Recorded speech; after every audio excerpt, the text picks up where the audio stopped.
dosen itu meminta saya untuk magang di salah satu rumah sakit yang ada di kota Yogyakarta untuk belajar praktek dan ilmu tentang visum dan forensik.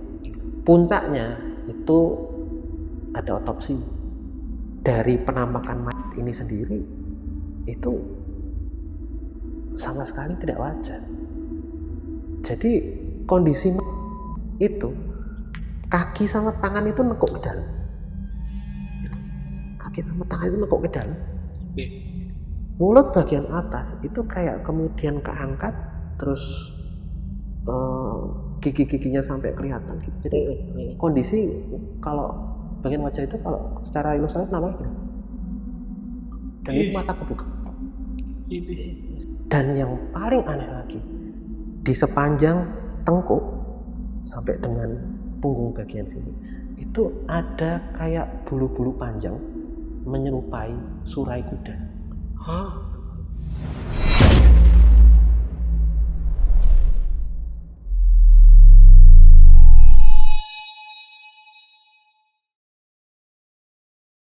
Halo semuanya, kembali lagi di Lentera Malam bareng gue Jamal. Nah guys, kali ini kita akan mendengarkan cerita dari pengalaman seorang mahasiswa yang magang di rumah sakit yang ada di Yogyakarta. Pada saat itu, dia ini magang di bagian kamar jenazah, unit forensik, yang dimana tugasnya adalah melakukan otopsi dan menjaga kamar jenazah itu sendiri, guys. Nah, saat itu, dia ini diminta untuk melakukan otopsi salah satu jenazah wanita yang kondisi mayatnya itu sendiri udah nggak wajar. Dan setelah kedatangan mayat itu, di ruangan jenazah itu selalu terdengar suara kuda di malam hari. Dan apa sih sebenarnya yang terjadi? Mari kita bahas di Saksi Misteri by Lentera Malam.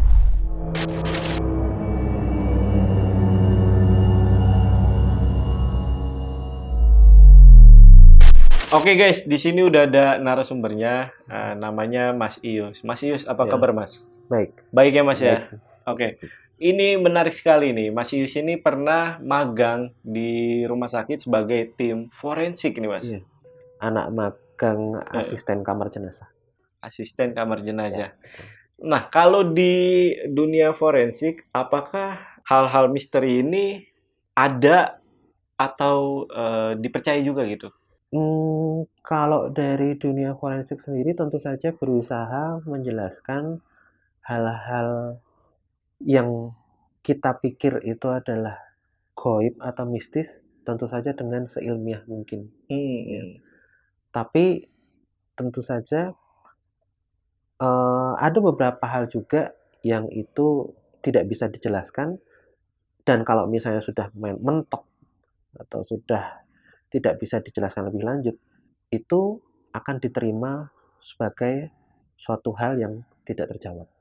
Tidak terjawab. Oh, menarik sekali ya. Ya. Oke, berarti apakah ada pengalaman atau kejadian yang di luar nalar lah ya kita sebutnya ya, yang dialami ketika Mas Ius itu magang di rumah sakit tersebut?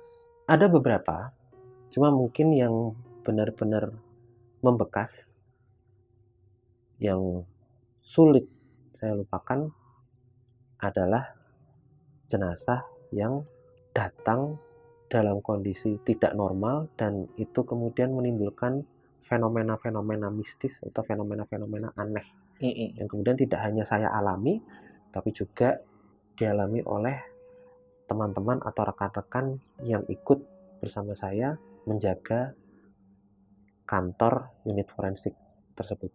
Oke, berarti ini benar-benar disaksikan ya? Ya, benar-benar. Artinya bukan saya yang hanya sendiri menyaksikan tersebut, dan kita saling mengkonfirmasi juga bahwa apa yang kita lihat, kita dengar, dan kita rasakan itu benar-benar nyata. Oke, menarik nih. Berarti fenomena ini itu adalah fenomena yang tidak bisa terjawab di dunia tim forensik. Ya, tidak bisa terjawab. Contohnya ketika ada suatu kejadian dialami juga oleh beberapa teman Dan saya juga pernah mengalami ketika dalam posisi saya di kantor, di depan meja gitu, sedang coba buat menulis, membuat laporan atau sambil mengetik seperti itu. Kebetulan di atas meja itu ada alat tulis sebatang bolpen. Tiba-tiba bolpen itu menggelinding jatuh ke bawah. Sampai bunyi kletak gitu. Dan di ruangan itu bukan hanya saya. Jadi ada satu orang yang juga menyaksikan bahwa bolpen itu jatuh. Gitu. Tapi begitu saya periksa ke bawah, saya cari, bolpen itu tidak ada. Hilang. Iya. Saya tidak menemukan bolpen itu di bawah. Tapi begitu saya kembali lagi menghadap meja, bolpen itu sudah ada di atas meja. Tanpa ada orang yang kemudian mengambil lalu mengembalikan ke atas. Dan itu disaksikan sama teman saya juga. Gitu. Oke. Itu salah satunya aja tuh ya. Salah satu contoh. Nanti diceritain detailnya gimana. Yang penasaran simak video sampai habis. Tapi sebelum itu seperti biasa guys, kalau kalian pengen jadi narasumber di Lentar Malam, kalian cukup DM aja ke Instagramnya Lentar Malam. Ada di @lentarmalam.id atau kalian juga bisa hubungi ke 2 nomor yang ada di bawah ini. Yaudah teman-teman, yang penasaran sama cerita lengkap dari Mas Ius, tonton video sampai habis dan tanpa basa-basi lagi, saksi misteri kita mulai.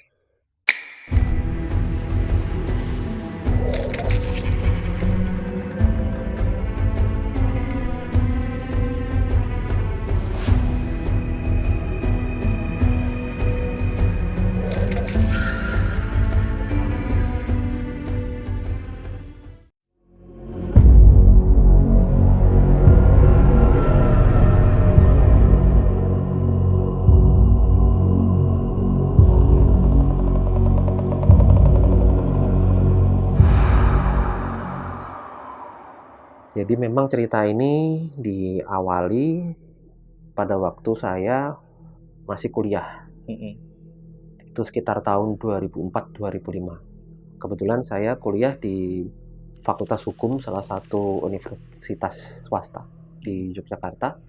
Dan pada waktu itu skripsi saya memang temanya tentang hukum pidana, spesifiknya tentang kriminologi.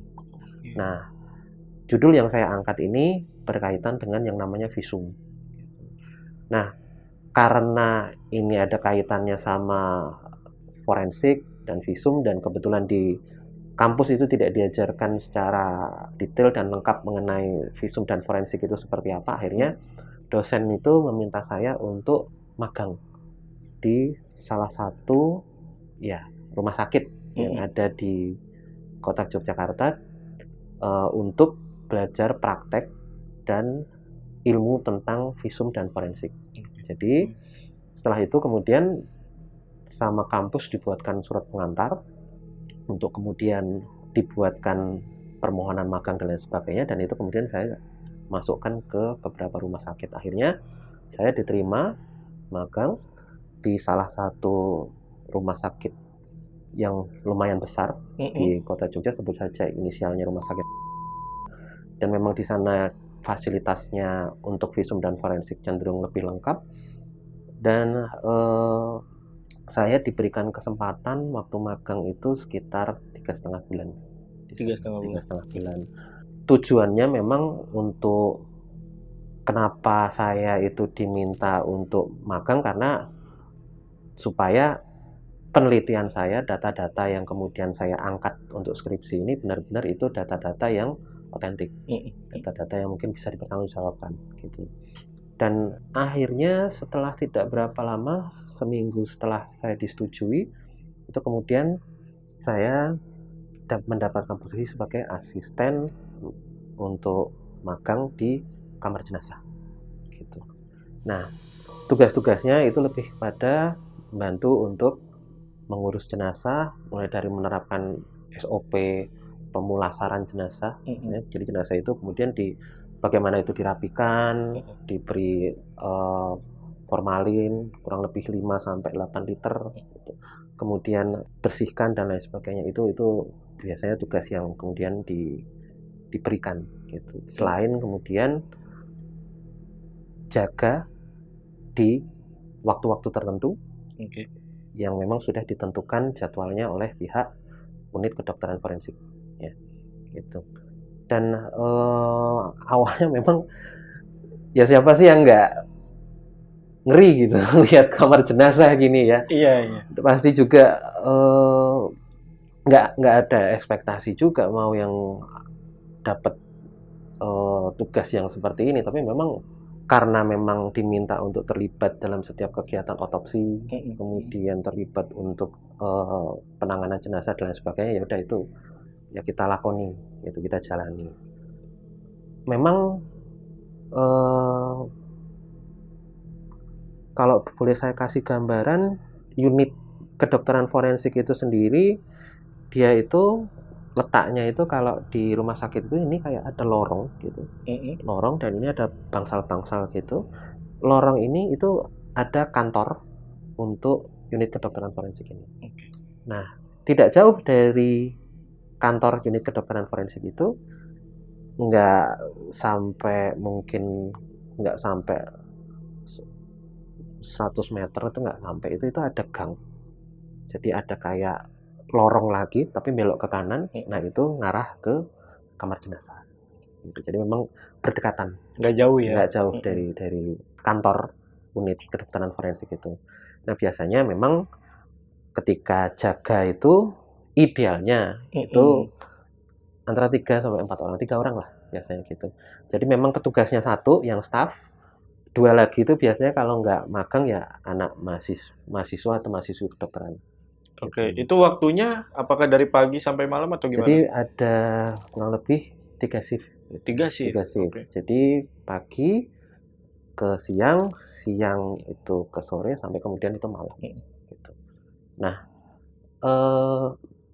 memang kalau dari saya sendiri, gimana ya kalau nginget waktu itu, banyak kejadian-kejadian yang memang atau pengalaman-pengalaman yang memang itu baru sih buat saya. Tapi bukan masalah kemudian horornya atau seremnya.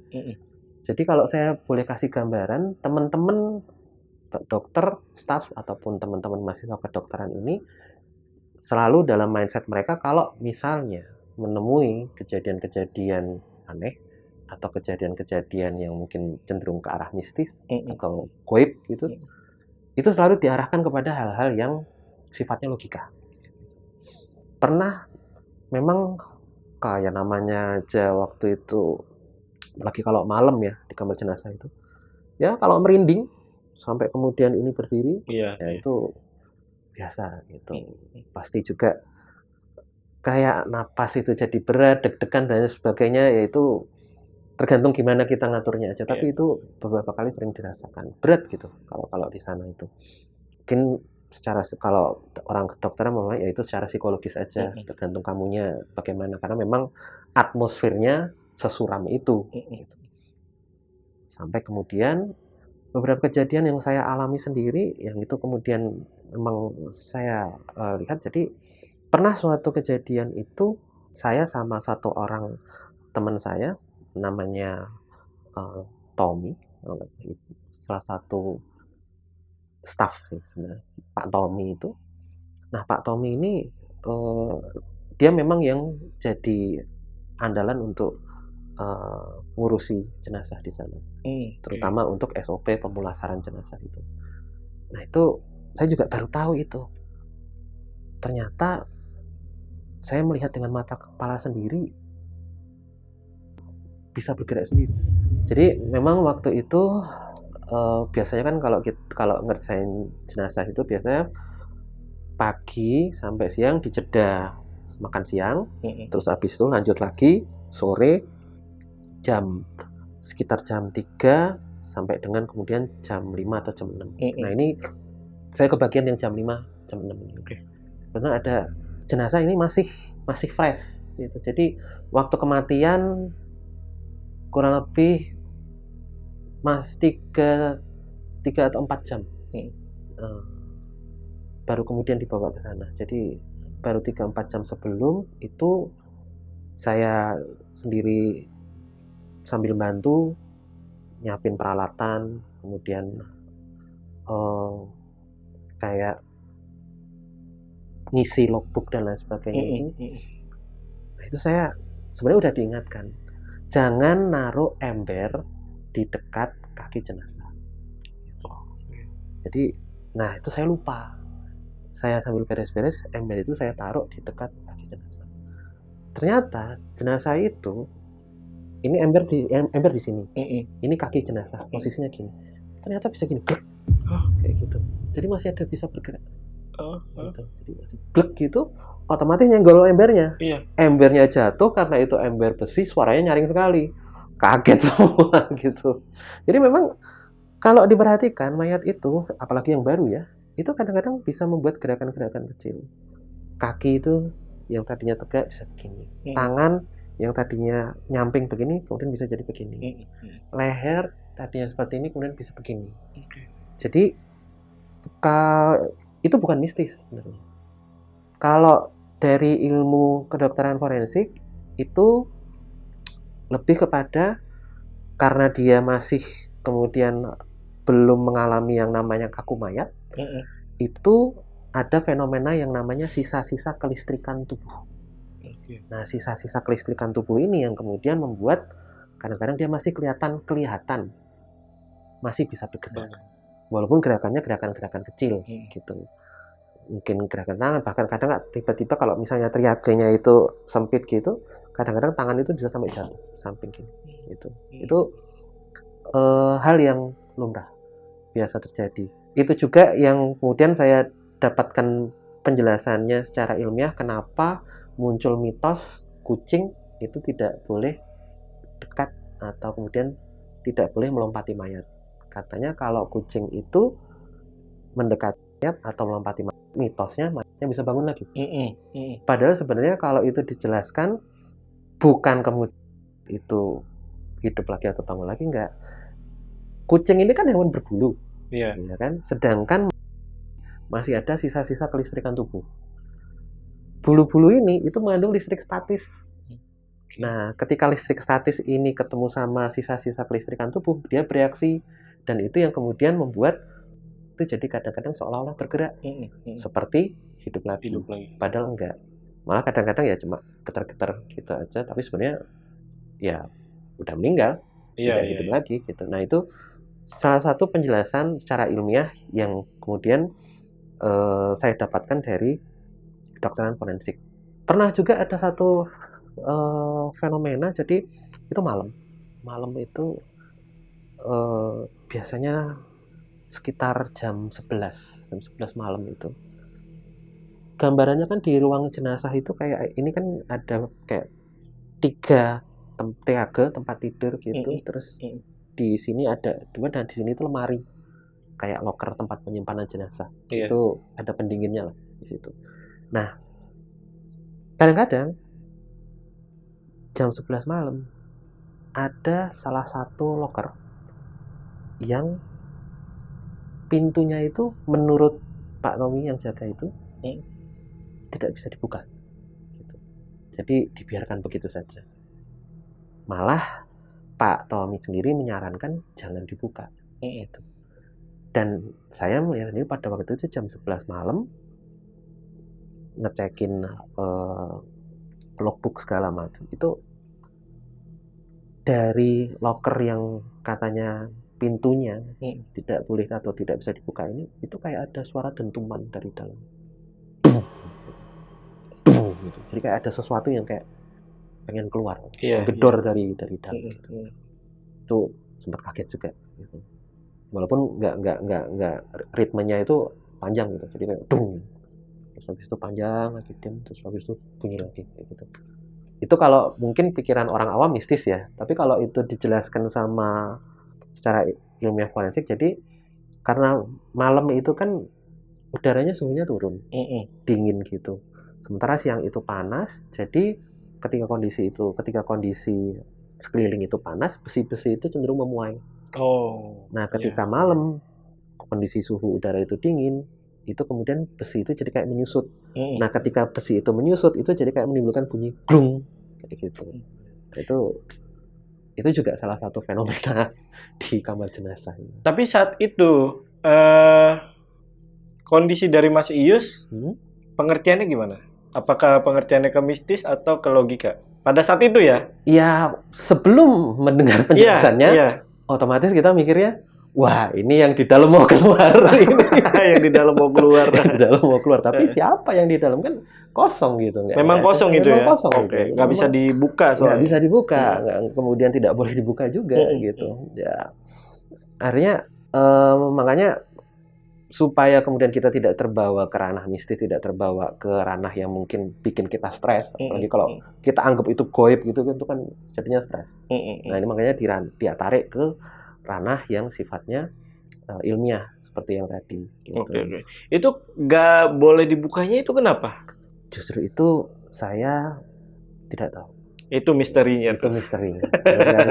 Dan cuma satu pintu lemari itu yang berbunyi setiap jam 11 malam. Oke. Oke, lanjut Mas. Kalau kemudian fenomena berikutnya yang kemudian kita juga alami ya kalau misalnya pintu kamar jenazah itu terbuka atau tertutup sendiri itu hal yang biasa. Gitu. Bahkan saat kita lagi otopsi itu beberapa orang biasanya sekitar 5 atau 6 orang tiba-tiba pintu itu kayak tutup gitu. Belum gitu. Kadang pelan, kadang kayak kampas gitu, tapi kita nggak ngerasain ada angin. Nah itu aneh, kita nggak ngerasain ada angin. Ya kita berpikir aja ya mungkin anginnya nggak kerasa di kita, tapi anginnya dari arah lain gitu. Selalu dialihkannya seperti itu. Tapi ada 2 hal yang saya pernah alami itu mungkin sulit dijelaskan. Oke. Jadi ada di mana ketika bahkan lagi di kantor atau mungkin di ruangan kantor itu kayak ada megang. Jadi kerasa kayak ada megang seret gitu. Itu sampai kadang berapa kali kaget siapa kayak gitu. Kita lagi mungkin ngobrol atau gimana tiba-tiba kayak ada megang. Gitu. Terus juga ada di mana kadang-kadang kan memang kita dibikinin teh, dibikin kopi, atau di situ sebenarnya ada pantry gitu, disediakan kalau misalnya kita sewaktu-waktu mau bikin kopi atau mau bikin teh. Karena memang supaya kita nggak hanya nyium bau formalin terus itu atau ya kita pengennya nyium bau kopi gitu. Itu saya pernah, bahkan nggak cuma sekali, lebih dari 3 kali. Saya bikin kopi itu kita udah masukin gula, terus kita aduk sebentar, kita kan taruh dulu kan supaya paling nggak ngendep dulu. Ingat banget saya udah kasih gula, tapi ketika saya cicipi rasanya hambar. Hambar ini? Hambar. Kayak nggak ada gula, kayak bener-bener cuma air sama kopi. Pernah sekali hambar, saya tambahin gula lagi, saya aduk lagi, saya taruh sebentar. Ini saya perhatiin. Kopi ini kayak nyusut gitu. Jadi kayak dia minum. Meninggalkan jejak kopi. Segini. Gitu. Saya cicipi lagi, hambar. Padahal saya udah kasih gula berapa kali. Gitu. Itu kejadian yang mungkin saya sendiri nggak bisa jelasin. Nggak ada yang bisa jelasin. Biasanya kalau semua kejadian itu bisa dijelaskan, paling teman-teman bilang, alah kamu paling lupa ngasih gula dan lain sebagainya. Tapi saya ingat banget itu sudah saya kasih. Nah, bahkan itu, sempat diliatin bener-bener. Betul. Itu nyusut ya. Nyusut pelan-pelan. Walaupun pelan banget gitu. Tapi jejaknya kan kelihatan. Oh, oke. Ya udah, itu kejadian-kejadian yang mungkin kurang lebih itu saya alami di kisaran sekitar 1 sampai 2 bulan saya magang di kamar jenazah itu. Puncaknya itu pada waktu bulan ya gitu mendekati akhir dari bulan kedua itu, kalau saya nggak salah itu. Jadi waktu itu jam 4 saya habis kuliah siang waktu itu dapat pemberitahuan, kalau dulu kan lewat SMS gitu. Iya. Dapat pemberitahuan lewat SMS. Dikasih tahu ada otopsi, mau ikut nggak? Oke. Akhirnya terus saya dari kampus akhirnya jalan ke rumah sakit. Jam berapa ini, Mas? Itu ya kalau saya dikasih tahu itu sekitar jam 4, berarti saya nyampe rumah sakit itu sekitar jam 4:30 lebih lah. Gitu. Sampai di rumah sakit, saya ngecekin logbooknya itu, dan itu masih ada beberapa orang-orang yang nganter. Jadi yang nganter jenazah itu masih ada di situ. Dan ya kita sempat dengar juga, kemudian lihat, kemudian juga sempat beberapa orang itu ngobrol juga, yang nganter bukan keluarganya gitu. Yang nganter itu malah kayak tetangga sama rukun warga yang ada di tempat tinggal seputar ya seputar mungkin jenazah itu tinggal. Gitu. Nah, sampai kita nanya gitu, loh keluarganya kemana gitu. Terus waktu mungkin ini salah satu dari rukun warga itu, Pak RT itu ngomong, ini suami sama anaknya itu kemarin pamit mau ngabari keluarganya yang ada di kampung gitu. Dan karena anaknya masih kecil-kecil, jadi anaknya juga diajak pergi, tapi nggak bilang mau baliknya kapan, karena nggak jelas kapan pulangnya.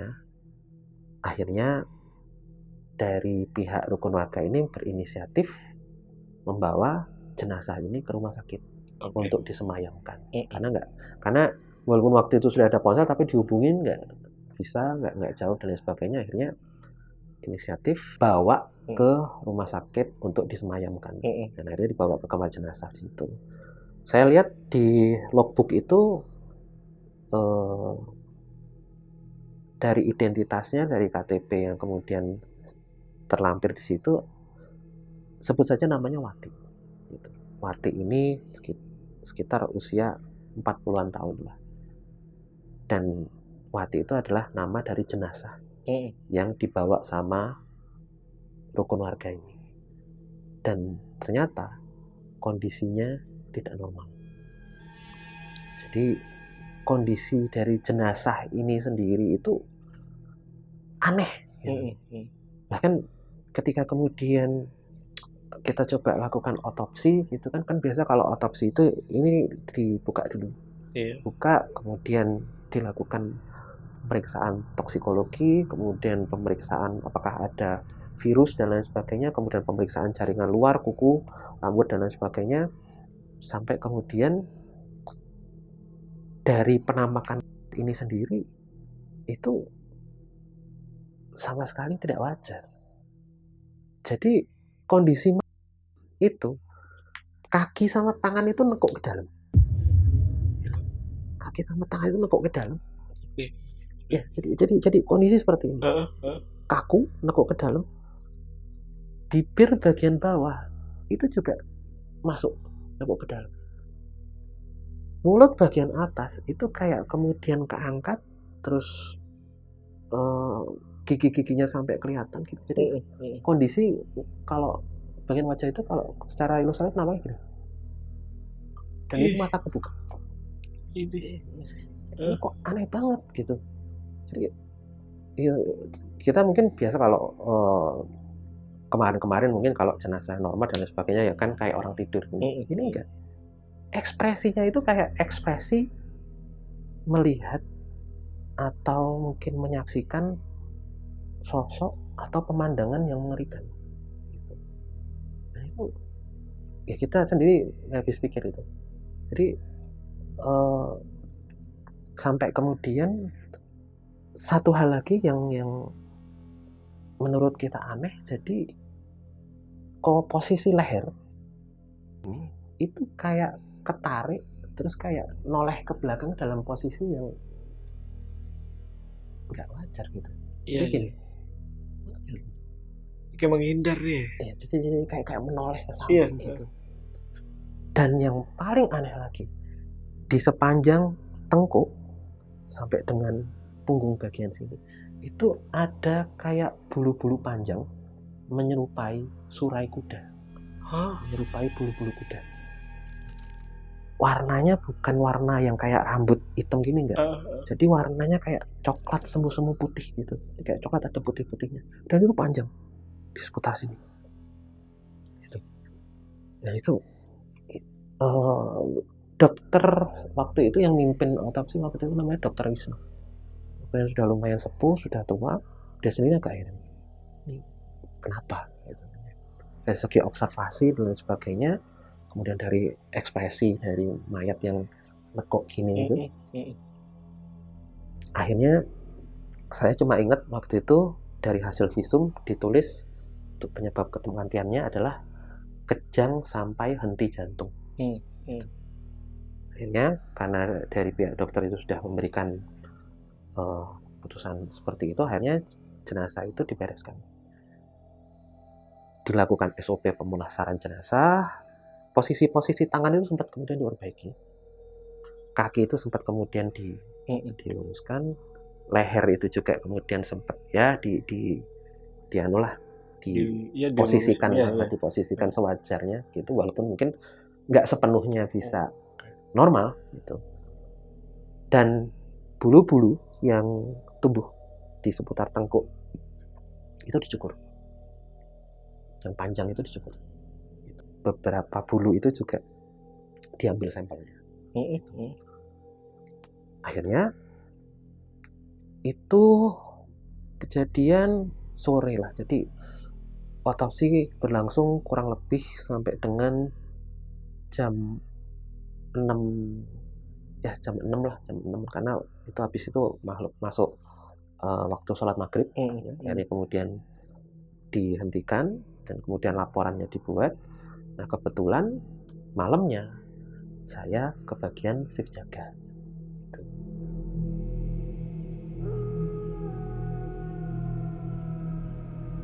Jadi setelah otopsi selesai, waktu itu selesai sekitar jam 6 karena waktu sholat maghrib, itu saya sempat pulang dulu. Pulang dulu, bersihkan badan karena ya biasa kalau habis ngurusin jenazah nggak mandi itu malah nakutin orang-orang yang di sekeliling. Akhirnya sempat pulang. Nah, saya kebetulan hari itu jaga malam. Saya datang lagi itu karena saya harusnya datang itu jam 7, tapi kemudian saya baru datang itu sekitar jam 8, setengah 9 malam. Nah, pada waktu itu saya jaga sama satu orang mahasiswa kedokteran, namanya Mas Koko. Idealnya sebenarnya waktu itu yang jaga itu 3, 1 anak magang, 1 mahasiswa kedokteran yang notabene juga masih magang, sama 1 lagi ya staff yang memang kerja karyawan di rumah sakit itu. Tapi karena ya staff ini mengandalkan kita berdua, jadi dia cuma bilang, aku keluar dulu ya. Alasannya sih sebat dulu, tapi sebat nggak balik-balik gitu. Keluar, akhirnya kita jaga cuma berdua di ruangan kantor unit forensik ini. Jadi bukan di kamar jenazahnya. Di kantor itu saya posisi ngadep meja begini, terus Mas Koko itu duduk di kursi depan. Jadi masih ini satu meja, saya duduk sini, dia duduk di depan saya. Gitu. Sambil ngobrol-ngobrol gitu, sambil ya biasa cerita yang tentang otopsi tadi. Sore gitu. Sampai kemudian itu sekitar jam 11 malam. Jam 11 malam itu Mas Koko itu tiba-tiba kayak raut mukanya berubah, kayak bingung, terus kayak melihat sekeliling. Terus dia nanya ke saya, kamu dengar suara kuda nggak? Saya heran, suara kuda gitu. Emang ada suara kuda di rumah sakit gitu.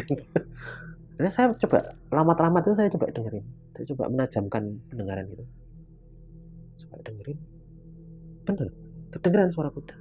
Jadi kayak derap atau langkah kaki kuda, klak klok klak klok klak klok klak klok klak klok. Terus itu kayak muter gitu.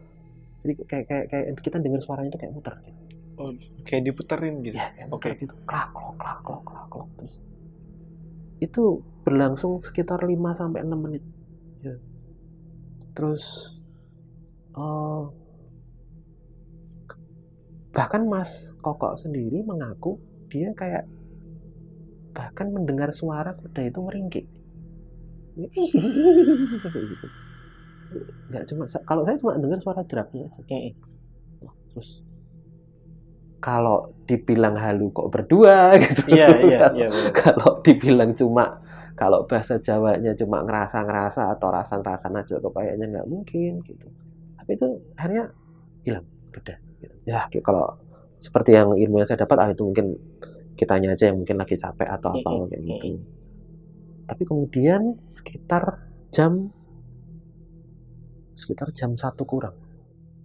Sekitar jam 1 kurang ada bau anyir campur bau busuk. Itu nyengat sekali. Padahal kalau mungkin teman-teman mengira kamar jenazah itu baunya ya memang seperti itu, bau jenazah, bau mayat, bau busuk atau bau anyir. Padahal sebenarnya kamar jenazah itu bau formalin. Jadi kayak bau ya pembersih lantai lah gitu. Jadi bukannya bau busuk. Nah ini tiba-tiba sekitar jam 1 itu tercium bau nggak enak. Terus saya sampai meriksa logbook, ini apa ada jenazah yang memang udah lama atau gimana, padahal nggak ada. Paling lama itu baru 7 hari. 7 hari. Okay. Dan di logbook itu cuma ada sekitar 6 jenazah. Jadi di lemari yang tersimpan itu ada 6 jenazah. 1 jenazah tidak dikenal, 2 korban kecelakaan, sisanya itu meninggal biasa. Dan 1 lagi termasuk 6 itu yang jenazahnya Ibu Wati. Oke. Gitu. Jadi ada 6 jenazah termasuk jenazahnya Ibu Wati. Jadi selain Ibu Wati itu ada 5 jenazah. Itu jenazah, dan itu yang jenis kelaminnya perempuan itu cuma jenazahnya Ibu Wati. Bu Wati aja. Okay. Yang lainnya itu laki-laki dengan berbagai macam umur. Terus sampai kita sendiri kebingungan, ini bau apa gitu. Tapi ya udahlah, kita kemudian masih coba buat menguatkan diri gitu. Menguatkan diri. Muncul keanehan lagi jam 1:30 lebih. Jadi jam 1:30 itu saya yang pertama kali dengar kayak ada suara perempuan nangis. Gitu. Terus makin lama makin kenceng gitu. Mas Kokoknya juga dengar. Karena kita kan gara-gara dengar itu lihat-lihatan gitu. Dengar suara nangis. Dengar. Mas Koko agak ya masih logis lah. Kayaknya pasien. Gak mungkin pasien, Mas. Bangsal terdekat itu jauh dari sini, nggak mungkin suaranya kedengeran sampai sini. Saya ngomong gitu. Terus kayaknya dari kamar jenazah deh. Mas Koko ini juga nggak bisa menyangkal itu, karena dia juga mendengar suara itu asalnya dari kamar jenazah. Sempet Mas Koko antara mungkin bercanda atau mungkin mencoba menetralkan suasana, apa ada yang kekunci ya di kamar jenazah, terus nangis nggak bisa keluar. Saya bilang justru itu, dicek aja yuk. Kalau berdua pede, kalau sendirian mungkin kurang pede gitu. Ya udah yuk kita coba cek gitu. Terus akhirnya kita keluar dari ruangan kantor kedokteran forensik itu, kita coba buka itu kamar jenazah dari lorong sampai ke depan pintu kamar jenazah, kita buka gitu ya. Modelnya itu kan kayak didorong gitu. Jadi pas kita masuk, suaranya itu kedengeran. Hah? Masih kedengeran? Iya, masih kedengeran. Jadi seolah-olah memang asalnya itu dari kamar jenazah itu. Saya pribadi, saya nggak tahu Mas Koko juga denger apa enggak. Itu suaranya kayak merintih. Sakit, ampun. Gitu. Saya kemudian coba sisir itu ruangan. Oh, suaranya dari sini kayaknya bukan. Suaranya dari sini kayaknya bukan. Dan akhirnya saya kok malah ketarik ke tempat di mana loker yang menyimpan jenazahnya Ibu Wati. Karena saya ketika fokuskan pendengaran suaranya dari sini. Saya coba pelan-pelan dekati gitu, kemudian coba pelan-pelan saya fokusin pendengaran. Tiba-tiba pintu kamar jenazah itu tahu-tahu kayak kebanting, blam. Dan itu kayak ada angin. Jadi kayak ada sesuatu yang mengempas tuh. Dan karena itu posisi pintunya itu gini, jadi dia kayak bleng, gitu. Bleng, kaget. Terus habis itu suara nangisnya hilang. Setelah pintu itu kayak kebanting, suara nangisnya hilang. Terus karena suara nangisnya hilang, akhirnya yaudah kita balik lagi ke ruangan kantor. Gitu. Kita coba positifkan lagi pikiran, ya mungkin ini ada kejadian yang kita sendiri nggak tahu apa gitu. Kita coba untuk lupakan saja. Nah, akhirnya kita keluar dari kamar jenazah, pintu kita tutup lagi, sampai kemudian shift itu berakhir di pukul 7 sampai kemudian 7 pagi ya, sampai kemudian subuh itu nggak ada kejadian apa-apa lagi. Sayangnya nggak sempat buka ya? Nggak sempat buka. Oke, lanjut Mas. Nah, pada waktu pagi itu karena kemudian kita juga gantian shift, ya. Kalau bahasa Jawanya itu istilahnya aplusan, ya, aplusan gitu. Itu kita nunggu orang yang gantikan shift itu datang. Gitu. Nah, kebetulan ada satu mahasiswi kedokteran yang juga magang di situ. Nah, mahasiswi kedokteran ini itu merupakan salah satu saudara dari staf yang kerja di unit forensik juga. Oke. Gitu. Jadi masih ada hubungan saudara lah. Nah, dia dapat info dari saudaranya yang juga di unit forensik ini bahwa jenazah ini akan diambil. Akhirnya jenazah ini kemudian kita inisiatif mau persiapkan. Kemudian jenazah ini kita keluarkan dari lemari, kita siapkan peralatannya. Nah, kondisi jenazah kan sebenarnya udah kemarin itu udah sempat diperbaiki ya. Jadi kondisi kakunya itu nggak terlalu, walaupun lehernya masih agak gini gitu. Mbak Ika ini kaget. Kok bulu-bulunya yang di tengkuk itu jadi tambah panjang? Kayak gitu. Padahal kemarin kalau nggak salah sudah dipotong, sudah dicukur, sudah dibersihkan.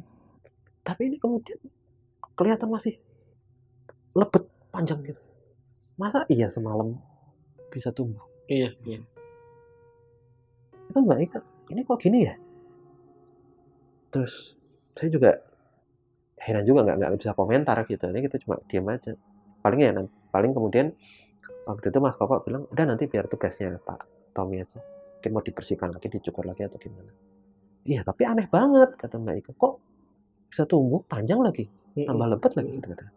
Akhirnya karena kita nggak menemukan jawaban, akhirnya kita keluar. Kita memutuskan untuk kita keluar dulu dari kamar jenazah.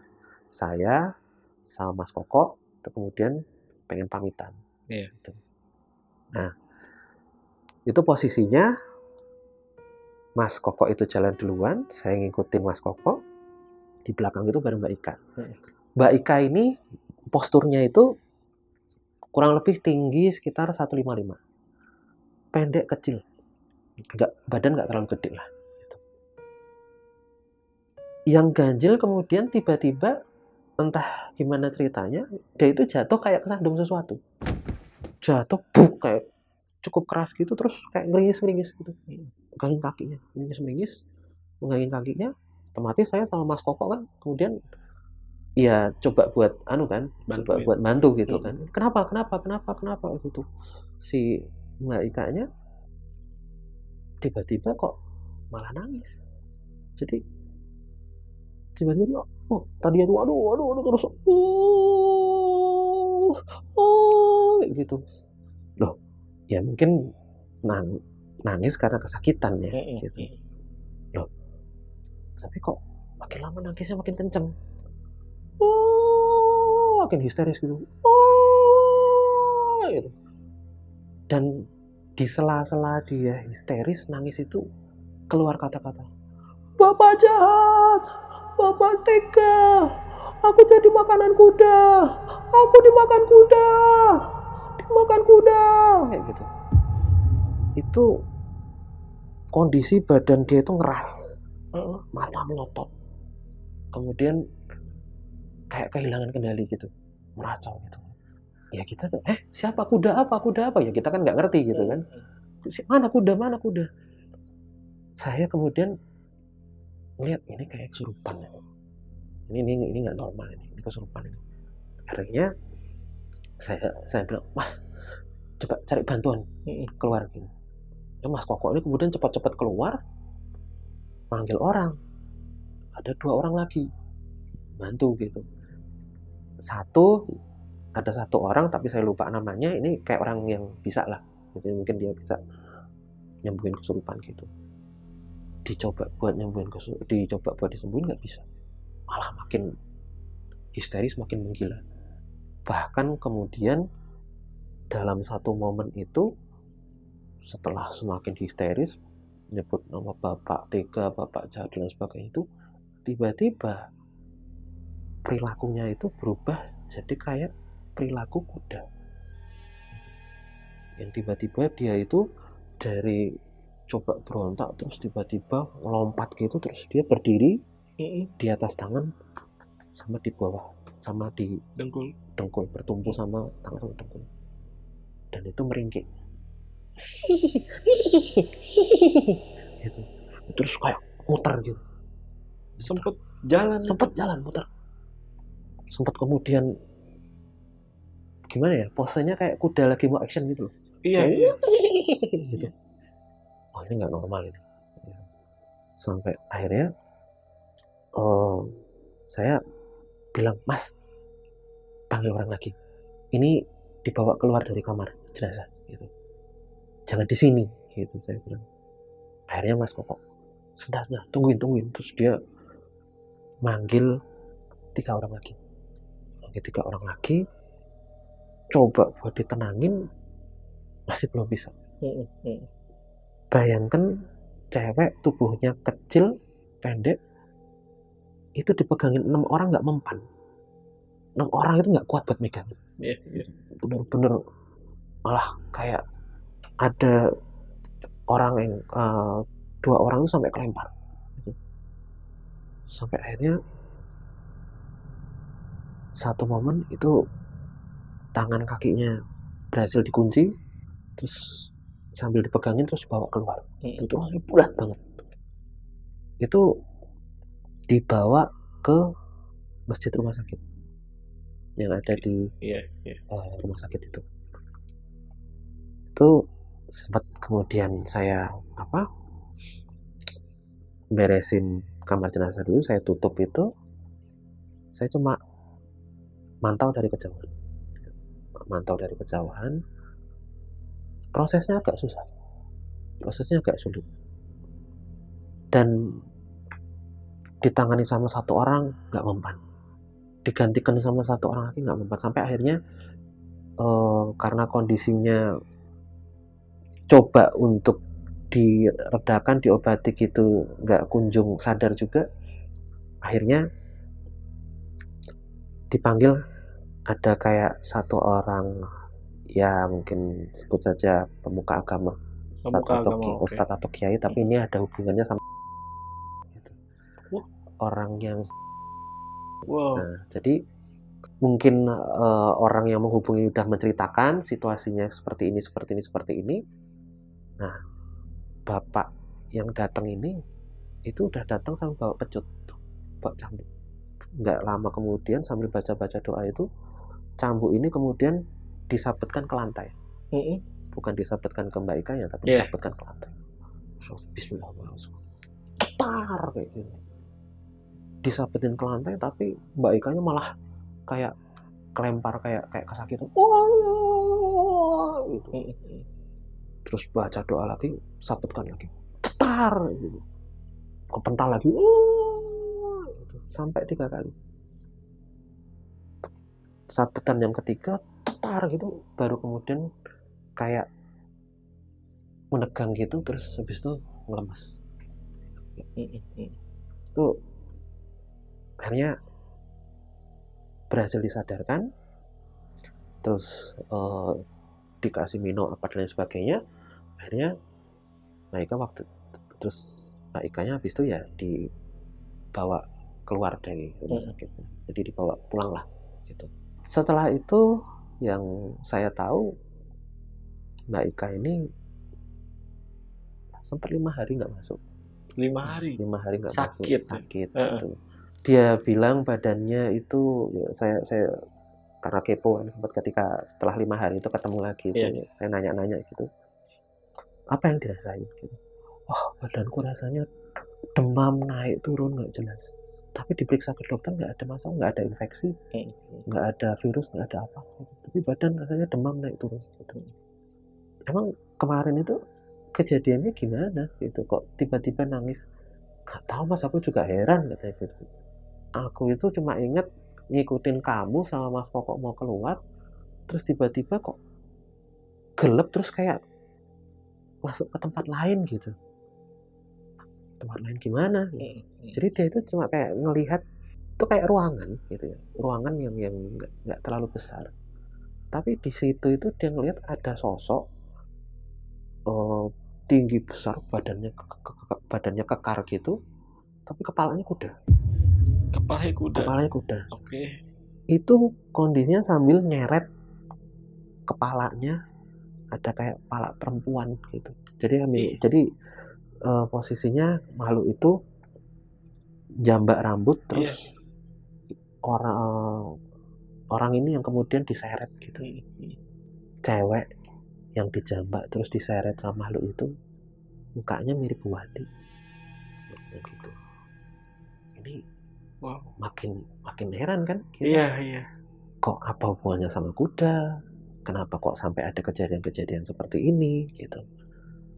Akhirnya singkat cerita, kita kembali lagi pada hari di mana Mbak Ika itu ada insiden itu, dan memang sekitar siang menjelang sore itu jenazah Bu Wati itu diambil. Dan pada waktu itu banyak gitu orang yang datang untuk menjemput jenazahnya itu. Ada Pak RT-nya yang kemarin yang ketemu pada saat nganter atau menitipkan jenazah itu juga ada. Terus ada beberapa orang lagi, tapi saya nggak bisa mengenali mana yang satu ini keluarganya. Saya juga nggak ngerti ini mana yang kemudian punya hubungan sama Bu Wati gitu. Tapi kemudian sempat ngobrol-ngobrol sama Pak RT, sama ada satu warga yang ada di situ gitu. Ya, orang ini cerita Bu Wati ini itu tumbal pesugihan. Terus kok bisa dibilang tumbal pesugihan? Karena kakaknya 2 orang itu juga sudah meninggal dan kondisinya persis seperti jenazahnya Bu Wati gitu. Terus ini emang pesugihan apa Pak? Iya. Gitu. Hanya kesebut waktu itu dari obrolan ada istilah pesugihan jaran penoleh gitu. Pesugihan jaran penoleh. Pesugihan jaran penoleh gitu. Jadi pesugihan ini kalau dengar dari ceritanya Pak RT sama warga yang ada di situ, itu memang tujuannya adalah untuk kekayaan dan untuk kesaktian gitu. Dan warga ini curiga yang melakukan pesugihan itu adalah bapaknya Bu Wati, karena Bu Wati ini sendiri terkenal memang anaknya orang kaya. Bapaknya itu dibilang punya sawah itu luas, berhektar-hektar, dan pesugihan ini sendiri biasanya itu pelaku pesugihannya itu diharuskan untuk memelihara kuda. Gitu. Kuda ini dirawat, dipelihara dan lain sebagainya, tapi suatu saat ketika waktunya tiba, kuda ini harus dipotong dan disembelih. Ketika kuda ini dibunuh atau dipotong atau disembelih, itu pasti ada satu keluarganya meninggal. Gitu. Dengan kondisi tidak wajar. Gitu. Jadi ini saya juga baru tahu waktu itu dari cerita-cerita itu. Gitu. Akhirnya ya kalau misalnya cerita seperti itu ya mungkin siapa aja bisa cerita ya. Tapi kalau membuktikan apakah itu pesugihan atau tidak, tentu saja ilmu kedokteran forensik tidak bisa membuktikan itu. Ya. Dan setelah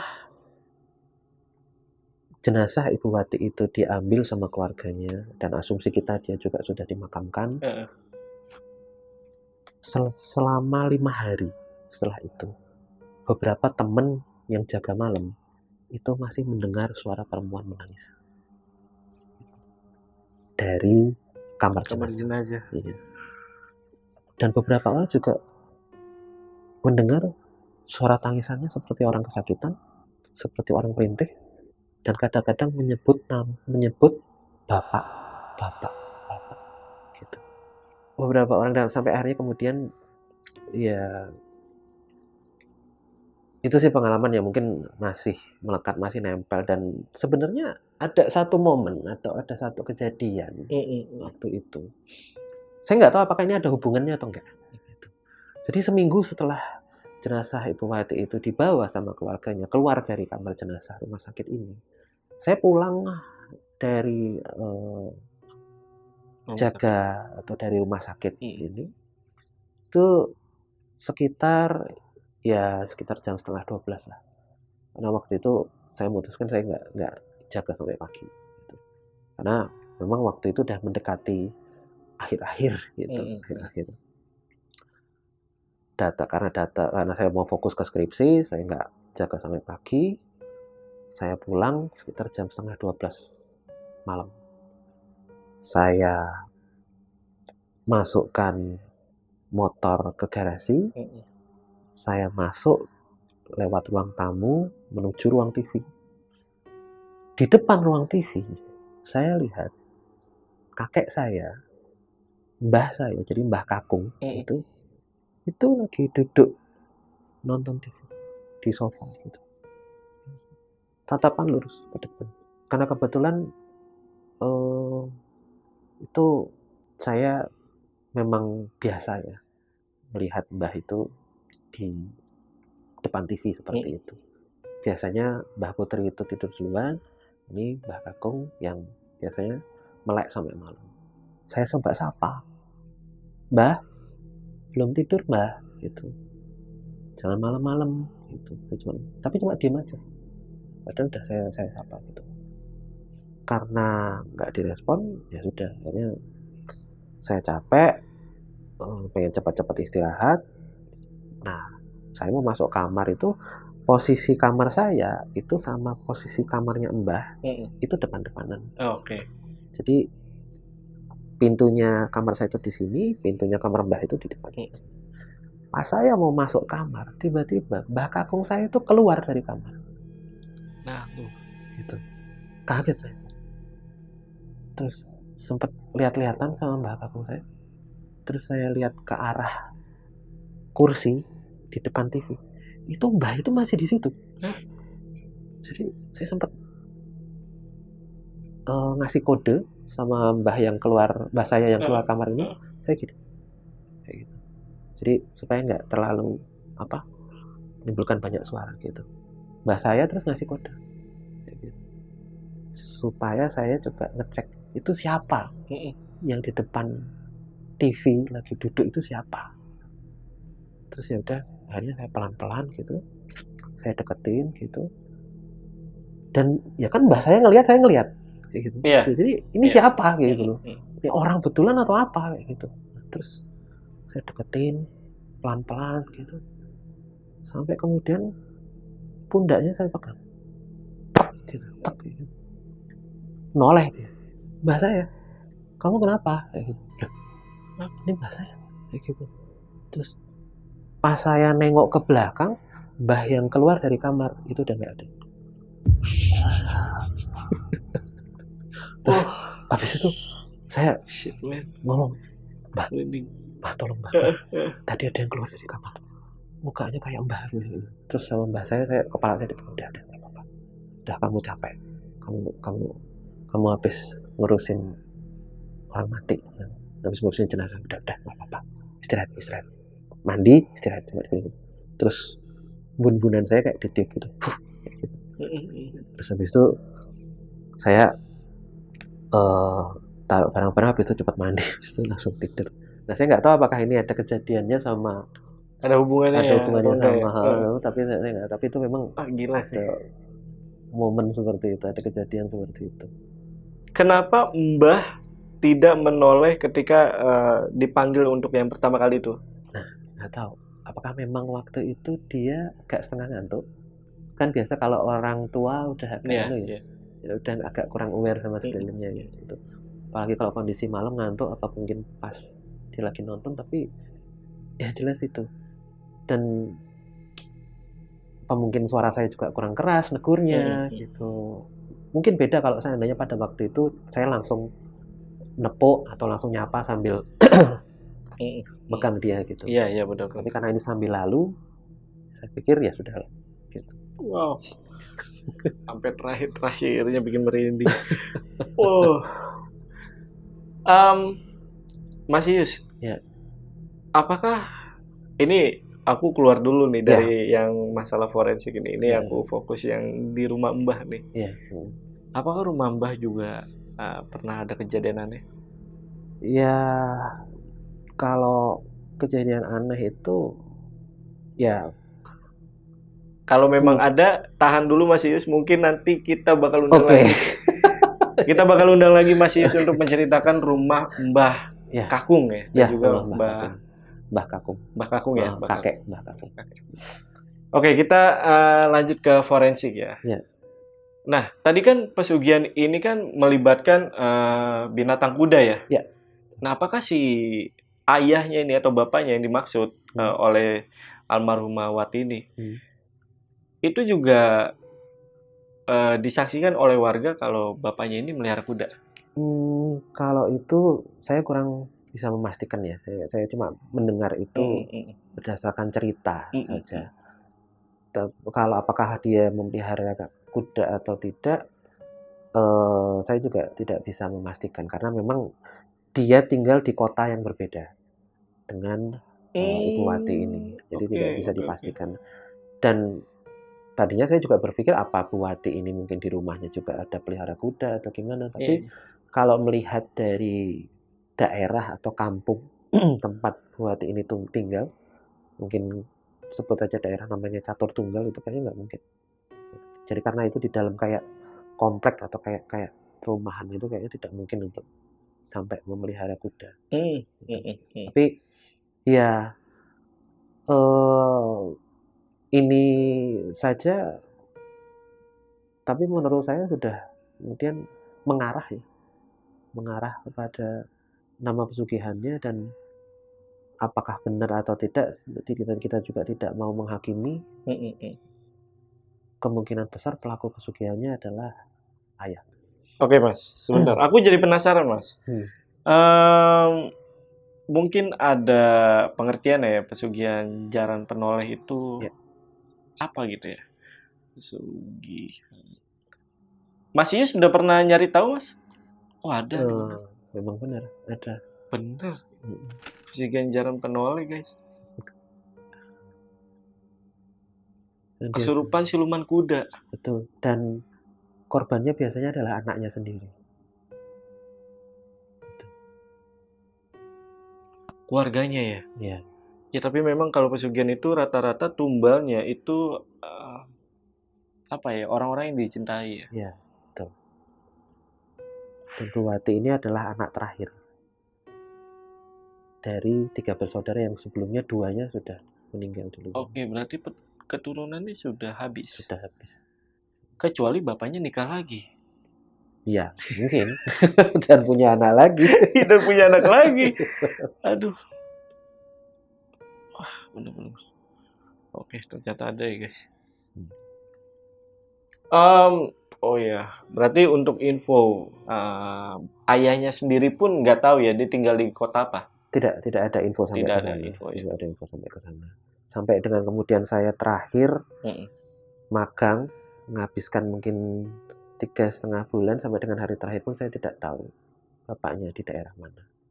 Saya cuma yang masih terbayang adalah mayat dalam posisi kaku, tangan dan kaki menekuk ke dalam, dan leher itu seperti ketarik ke samping, dan di belakangnya itu tumbuhi bulu-bulu panjang seperti surai kuda. Sampai mana, Mas? Sampai kurang lebih di sini. Oh iya, benar, kayak kuda. Punggung lah ya? Iya, punggung atas. Dan Bu Wati ini ke kondisi jenazahnya rambutnya nggak terlalu panjang, jadi cuma ngebob atau pendek ya? Iya, pendek segini ya? gitu. Oh, makanya kelihatan. Makanya kelihatan. Ini seperti itu. Berarti warga juga tahu melihat ada rambut yang numbuh di sini. Justru karena melihat kondisi jenazah tidak wajar, maka baik warga maupun rukun tetangga itu sampai kemudian membawa jenazah Bu Wati itu ke rumah sakit untuk minta diotopsi, untuk minta diperiksa. Nah, hasil lab ada gak, Mas? Kan sempat dibawa untuk diteliti. Kalau untuk hasil lab, kalau seingat saya ya, toksikologi negatif, virus juga tidak ada, dan kesimpulannya adalah cuma kalau bahasa kedokterannya namanya henti jantung atau cardiac arrest, jadi serangan jantung. Helaian rambutnya, Mas, kan sempat dicukur. Kan tadi aku nggak tahu ya salah dengar atau enggak, sempat mau diteliti itu. Sempat mau diteliti, tapi saya tidak mengikuti lagi. Tidak mengikuti lagi. Oke. Apakah itu benar rambut kuda atau tidak? Saya tidak tahu. Wah, serem banget sih, jarang penoleh. Ya. Jarang penoleh. Kemudian yang menarik, apakah dari teman-teman forensik yang ada di sana ya, itu mengakui kalau itu masih menjadi misteri? Sampai sekarang saya rasa itu masih belum terjawab. Belum terjawab. Baik itu kondisi bulu-bulu yang tumbuh maupun leher yang ketarik menoleh ke belakang, itu sampai sekarang belum diketahui. Secara medis atau secara sains penyebabnya apa. Oke. Yaudah, mungkin itu tadi ya, cerita dari Mas Ius. Mas Ius, boleh dong pesan untuk teman-teman Lentera Malam. Pesan untuk teman-teman Lentera Malam yang bisa diambil dari cerita Mas Ius. Iya. Kenikmatan dunia itu hanya sesaat. Tapi kebahagiaan yang sebenarnya itu adalah jika kita benar-benar bisa menyayangi keluarga dan orang-orang terdekat kita. Oke, itu tadi. Ada lagi, Mas? Udah ya? Itu tadi ya, itu bagus banget sih pesannya. Video kali ini gue rasa cukup. Gue Jamal dari Lentera Malam dan masih izin pamit. Bye.